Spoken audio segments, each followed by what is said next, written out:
लोकसभेला तुम्ही कोणाला मतदान करणार आहे?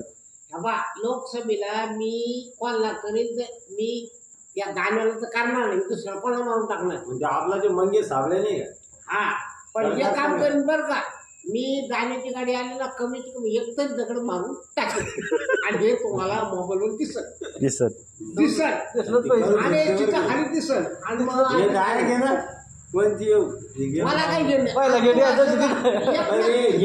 हे लोखंडी घ्या मी तुम्हाला सांगा कोणता माणूस आहे मी त्याची 500 रुपये घेतले. बरं मग तुम्हाला एवढं काय राग आहे नेमकं दानवेचा एवढा काय राग आहे? तो आपला घरला जाण माहित नाही, आपल्याला कधी त्याचं काय माहित नाही, आपलं काम तो करत नाही. मला काय करतो तो मोदी लोकांची काम करू राहते, बाहेरल्या देशात करू राहतं. मला मोदी आवडतो बरं का, मोदीचा विषय. पण मग मोदीचाच माणूस आहे दानवे. अरे मोदीचा आहे पण याच्या जागेवर मोदी दुसरा एक टाकायला पाहिजे होता. हा काय जे असं ते त्या मोदीने काय करायला पाहिजे, फुलातच माणूस टाकत पण थोडा जर